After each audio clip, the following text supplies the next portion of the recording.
Call the board meeting of the St. Joseph County Library to order on July 22nd, 2004. I will call the roll. Ann, Here. Nicole, Here. Alan, Here. Terry, Here. Christine, Here. Ruth. Here. You all have your information, your packets?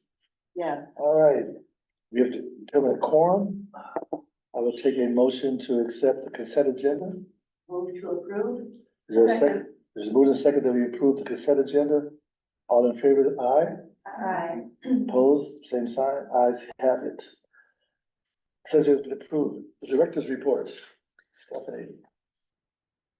Yeah, so very excitingly, summer reading club participation continues to increase over last year's numbers. I thought this little breakdown of participation by age group was interesting to look at. The 0 to 5s, they're not double the participation of last year, but it's pretty close. And that's really exciting because of course we know that the earlier we get kids doing those pre-reading activities, the earlier we get parents reading to them, the better it is for outcomes going forward. And also the number of adults reading is really exciting too. I mean, all the numbers are really exciting. So that happens through a lot of staff inviting people to participate, which they've been doing a great job of this year. We're moving forward with the planning for the Center Branch renovations, hoping to have something to show you next month. And then the necessary parts for the HVAC will arrive in September. Karen and her team, along with Lisa and Dawn, have really worked hard to arrange that to happen the same time as the installation of the new book sorter out there, which was due for renewal, in order to minimize the amount of time the branch needs to be closed. So next month, you can expect to see us requesting a couple of closed days for those installations. We won't have heating and cooling for a couple of days in September. I thought this was a little fun 3D print, the Hogwarts Express 3D print from Studio 304. They're just such a hidden gem down there and all the really cool creative things they help patrons do.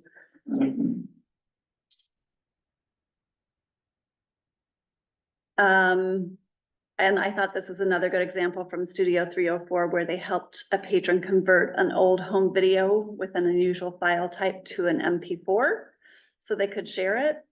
And again, they're just so kind and patient in helping people figure out their technology issues down there.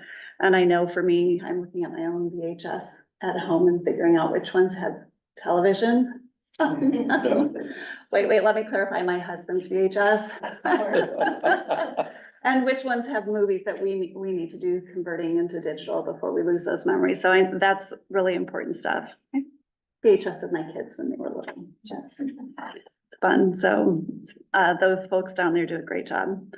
And we are in the process of adding decodable books to our collection. This has been a real movement in early literacy. And so we want to make sure we support the schools and the science of reading and all of that stuff in our collections. So they're getting set to order them. And it strongly supports our early literacy goals. And since Jenny is out today, I'm going to go ahead and talk about the monthly data report too. I mean, The Book Thief for teens is the most popular book. That's crazy and amazing. I love that.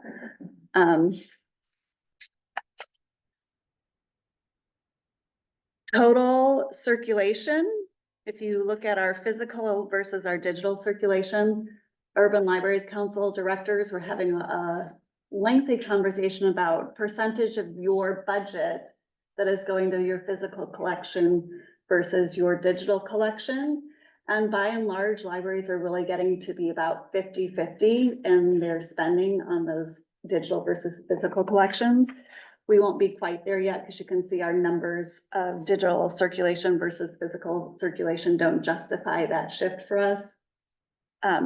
Because our physical circulation is still really strong. It's almost double our digital circulation. And then you can see the computer minutes, the data glitch from last month has been resolved. So we're still seeing And this always surprises me a little bit, how many people use our computers in our buildings, because I think we sort of get into a mode that everyone just uses their own personal device for all of their digital and computing needs.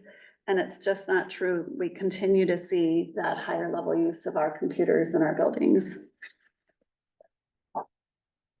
We had an issue this last week with the Microsoft. We did not. We were, yeah, IT is Karen's department, so, we saw it. And we were relieved to not have that problem. And then our programming staff is just doing a great job in the number, the quality, and the attendance of our programs across all of our locations. And I'm sure Jenny would have more to say, but unfortunately she cannot be here today. So any questions for me about either one of those pieces? I have a question. Can I ask you a question? In our consent agenda, there was a $10,000 gift from one of the local, not right, but credit unions. I was just wondering, was that just a general gift, or was that? Bridget, was that a summer reading? It's, lead sponsorship for our summer reading club. Okay. Just curious. That worked. Thank you.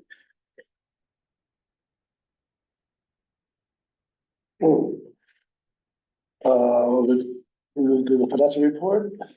Everything like, Oh, motion to accept the director's report. I think, So moved twice, second. We accept the director's report. All in favor, aye. Any opposed? Same sign. Ayes have it. Okay, we'll do financial report and then we'll do the other one together. You see the fund report and the appropriations. If there's any questions on those, please let me know. I think that we're 50% halfway through the year. And the budget, we're moving along great on the budget, not over budget. And in some spots really working to continue, to purchase what we need to purchase and make sure that those are done at a, competitive and price where we are supposed to be. So we're doing very well. We're moving dollars out of, our LERF as needed when we have building projects and things like that. So not all out of operating, so that we can, ensure that we have funds for other larger projects. I didn't put it in here, but, I've been looking at TUT. We've done TUT, which is the solar, panels for a year. We are, our average, savings is about $300, a month. And, it's so about 24% savings overall from the solar project. So, return on investment would be a very long time. We, noted, at least for a building of that size. So if we would do another solar project, we definitely would, I would say we need some more data just to make sure that we, really know what that return on investment is and, what we're gaining back. So it's not, I mean, it's a savings, obviously, but it's not, thousands and thousands of dollars that we haven't gone down to. I believe that's not an We important would piece of expect that that. equation. There's the payback, Mm-hmm, the longevity of Sure. the capital itself. mm-hmm, And obviously you could save a lot of money, but if it quit 5 years before you paid it. Sure. Do we have any? we haven't done that, analysis, but I can definitely add that analysis there, just to see what the life of, solar panel project or those types of things are and where we fall in that too with the return on I investment. think it's an important piece of that equation. Yeah. We've Absolutely. asked Joe to go back to the installers and see if we're missing something, like is there a piece that, because we would have expected to see a little bit higher, higher utilization for our electric there. Do we need to trim back a tree, or is there some factor that we're missing that would make that a better return? So we've done a year, we'll continue to track, definitely for TUT to see, if those numbers change, and then after Joe, kind of looks through that to see where we are. for that. We are in budget season, and so August is our first budget meeting, is that August meeting? Mhm. So August, we will be bringing, budget numbers, to the board and that, so the departments have all, pretty much turned in their budgets. We know that our growth rate is 4%, that's for, so we've gotten that information, so I will be working through the budget. We are also still in the midst of the IRS, examination. We'll be meeting with Bill, tomorrow, just to kind of give him some preliminary data that we have pulled together and see if he wants us to tweak it in any way or whatever that is. It's due, back in August 6th, Something like that. something like that, somewhere at the beginning week of August. So we've gotten a lot of the data together, been able to find that, so just working through that. Our other audits, are pretty much done. Counting the, component unit audit, sent it out while I was on vacation. They asked for no meeting. I was happy that they didn't talk. So they didn't talk to Stephanie either, so I think we're all good. I reviewed the, report, and there were no questions. They didn't come to us a lot, this year either, so. We're working on the workers' comp audit. I haven't heard that one's finalized yet, but I think she just needed some payroll numbers. So that's what I have. And I will say, this is the time of year we do get our growth quotient and our max budget for the following year. Typically, that's an average of the previous 5 years of the amount of growth we've seen in the state of Indiana. The legislature did last year cap that at 4% for 2 years. So this is our 2025 will be the second year of that. So the growth quotient based on the numbers would have been 5.5%. Yes. But we're capped at the 4%. So we can't grow our budget quite as much as the economy has grown in the state of Indiana over the last 5 years.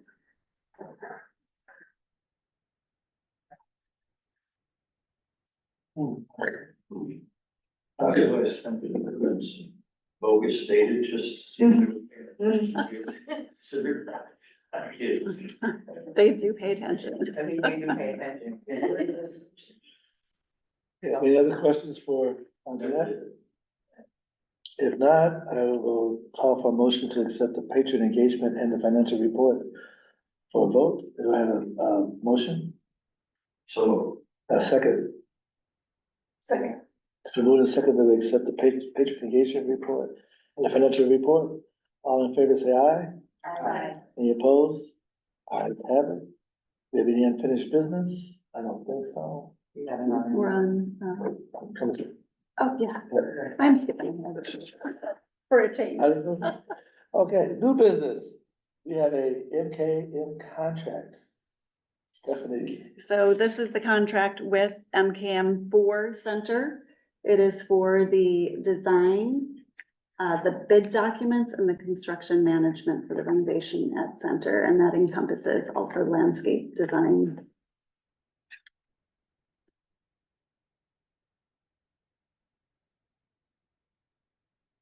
It's a standard AIA contract. The things that are not standard, Myra did look at for me. What do we, so Senate Township, what do we, I know we've gone through this, but what exactly are we doing? Sure, so we're doing an interior renovation. We will add 3. It looks, right now, I don't wanna quote until the documents are final, but it looks like we're gonna get 3 study rooms there. We're going to add some lounge space where there's a big sort of center piece there. We're gonna make it visible into the study room. Into the meeting rooms, so that you can really see the activity that's going on in there. And we're going to do landscaping in the exterior, replacing the ponds that haven't functioned in a couple of years.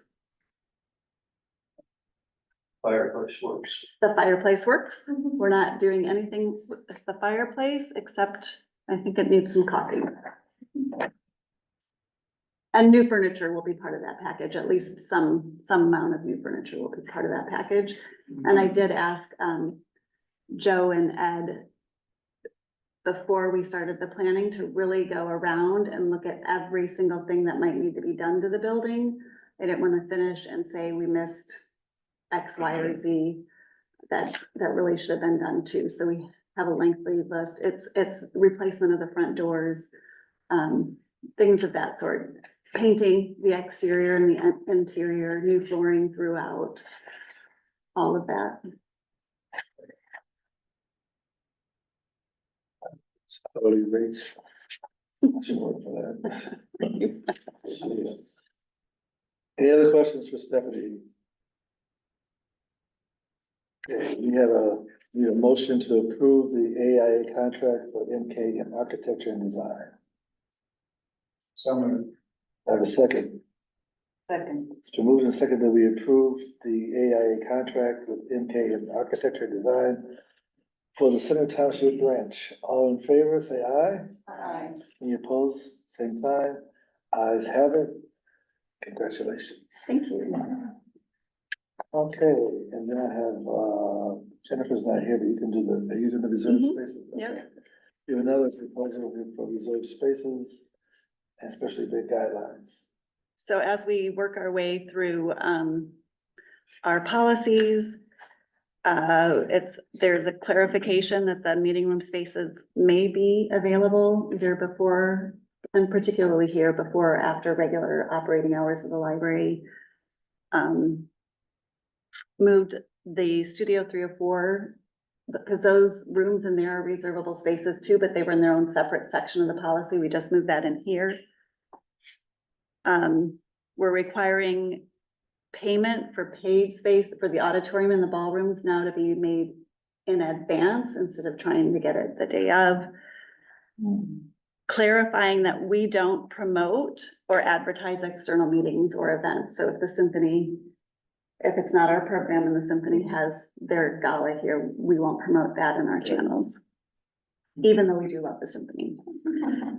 Thank you. And then a nominal price increase in for-profit organizations. So some reservable spaces. Access after the library closes. For example. You would have to start before they closed. But in this space in particular, Another the internet. Different. So, we do allow organizations to stay after. Yeah, it's worked very well. I'm with a group that does that all the time, and the doors to the library are locked. lock, right, Mhm. Rooms are in front, they set the door so when we go out, it locks. And they leave us a key to the restroom, which we leave there. But it works. Stephanie, on what basis did you, or what was the motivation to raise rates? Denise, who is our manager over there, really evaluated and assessed other similar sized spaces and the prices, and we're still way below those prices.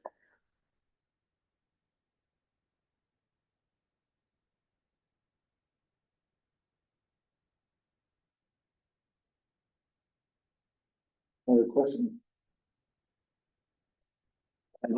Yes, I don't know if we get 1.7.1 availability.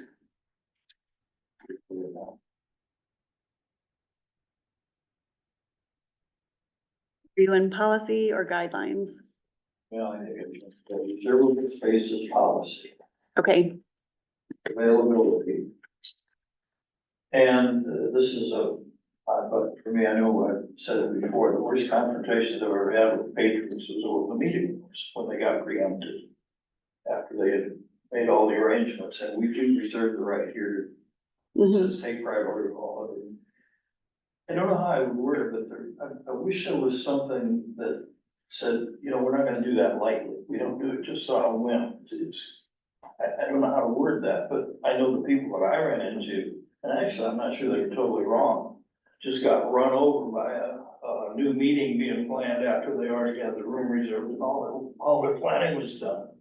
I know we had that discussion before, and it sounds like that doesn't happen anymore, but With our reservation system, our team should be planning well ahead of the space and the time frame in which patrons can reserve those spaces. So does it occasionally and rarely happen where we need to move something? Yes, but it should be a very rare exception. Can we say that? And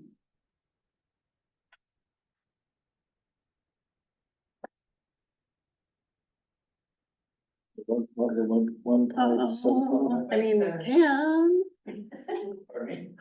we can, but What page, what page of the board packet are we in? because I mean, and we could add it. I don't know that in that rare exception, it would make the patron feel better anyway. I'm thinking ahead to where you're gone, half these people are gone, it's a few years up the road, maybe a lot of years, I hope. And It's my plan, I hope. and sure, and the next person along says, you know, yeah, so we'll just run over and make them feel like it. Not to that extreme, but, I would like to see some language if you're comfortable with that one person. How are you feeling about it? I would think if it's that many years down the road and they wanted to, they would just change it. I mean, they would take that wording out. If they didn't want, if they wanted just to be able to run, and I don't see how it would make the people feel better who were. I'm not concerned about that so much as the staff understanding that you don't do it. Mm, That our policy is we can, but we don't just ordinarily expect to be able to preempt people. mhm. That's been the issue. Yeah. I'll let it go for now. So the sentence we're concerned about is the one that says library sponsored and co-sponsored programs and activities take priority over all other meeting room reservations. Which is a true statement. Mhm. Well, but I can understand that before somebody reserves it, but we're saying even if somebody's got something reserved, something else comes in, I mean, somebody's got a wedding reserved for the ballroom, and then all of a sudden, when they go out 6 months or a year in advance, then we can decide if there's something that comes up. Well, we have a situation, we have suddenly, we understand that there's gonna be 200 people coming to one of our board meetings. So instead of meeting in here, we suddenly have to go downstairs. Mhm. Can we actually put them out because they have a wedding scheduled on it? We could, yeah. Last year, We, we moved something around. We move somebody out of that group. mhm. I mean, we could have found a space someplace else, but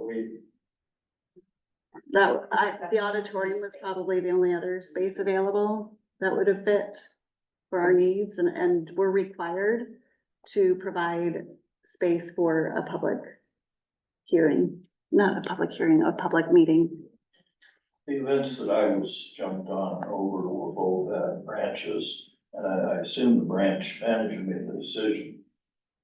I assume, Presumably. that's where I guess I would hope they at least know that, you know. 100%. And I do think some of that is how you communicate policies to your staff internally.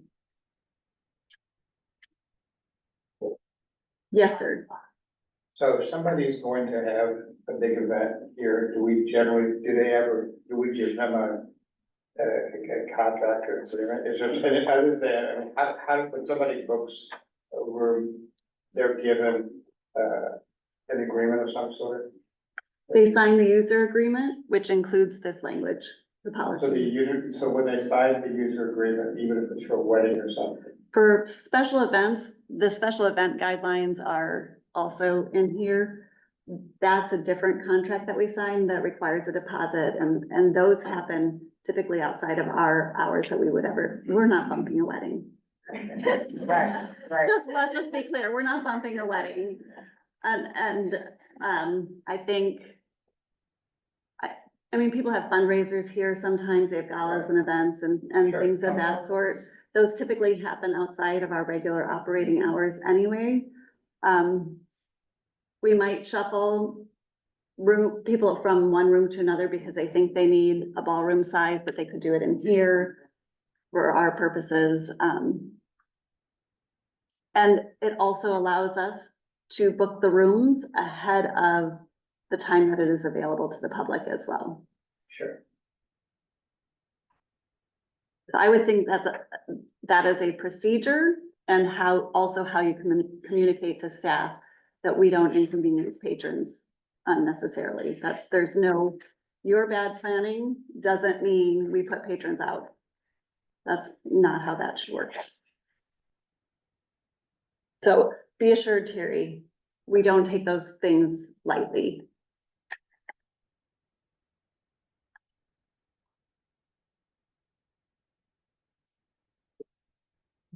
Yeah, problem. Are you all right? Yeah. I need a motion to approve, all right, yes. Where'd that go? Move to approve. Reservable spaces, policy, Yes. guidelines, and Second? special events. To approve that. Do I have a second?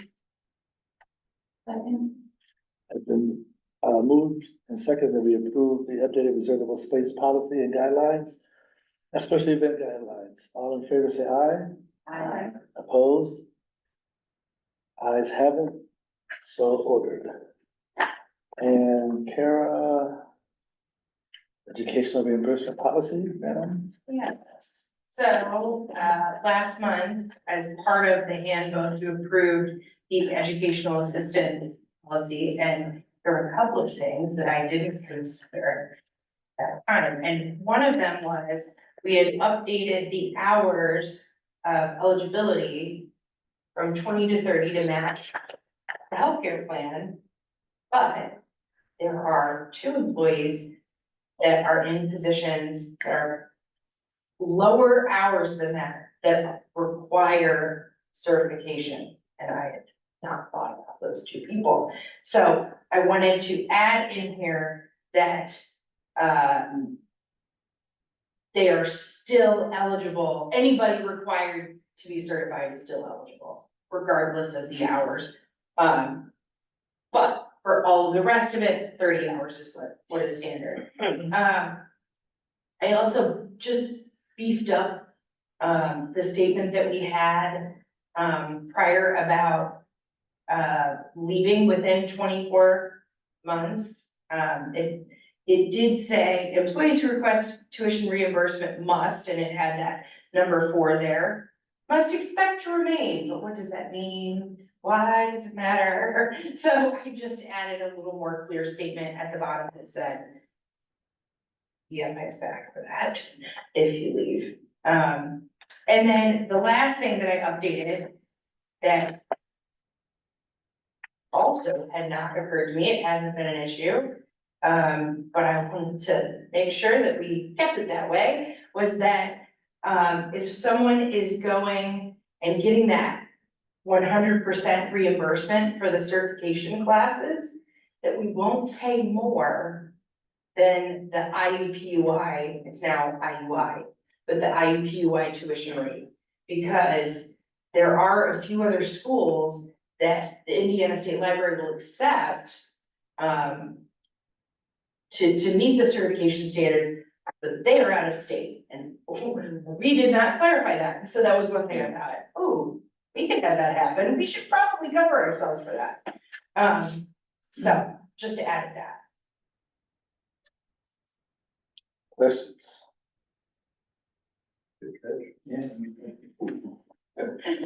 Very I good. didn't even think about it. You're looking at the requirements and say, oh, Wisconsin, oh, Wisconsin. San Jose. Right. San Jose, oh, yeah. That's in California base. Okay, any other questions for Karen? Very good. As clear as mud to me, so. What should be? Do we have a motion to approve educational reimbursement policy correction and clarification? So, It's been moved and seconded that we approve educational reimbursement policy correction and clarification. All in favor, say aye. Aye. Any opposed, say nay. I don't hear any, therefore it's passed Thank you. unanimously. Okay. And, action on the executive session. So, you heard the discussion, and I guess the motion is, if I'm correct, to authorize The director to negotiate. the negotiate, to negotiate, we need to put the price in or not? No, Up to a dollar amount. Up to. okay, up to 110,000, Up up to. Up to 105. Up to 105. Okay, says the attorney, up to 105,000, who I trust. Okay,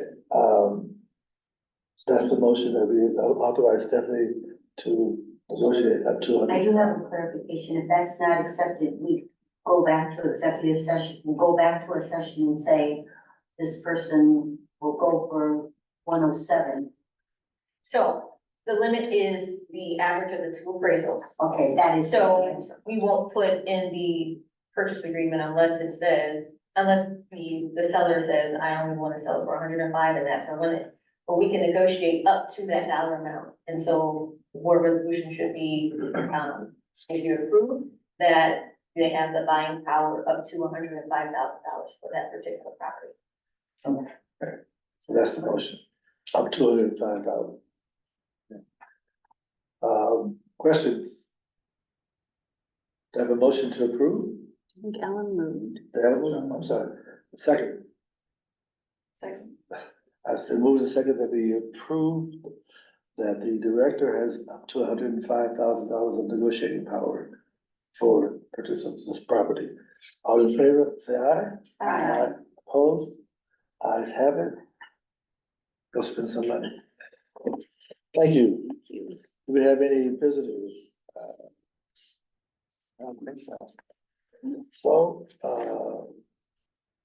got this stuff together. Oh, there it is. Other business, any other business? No? No visitors. Our next board meeting will be Monday, August 26th in classroom B, right here in this building. Have a motion to adjourn? And a second. Second. All in favor, say aye. Aye. Enjoy your day, folks. Thank you so much. Down, down. Okay.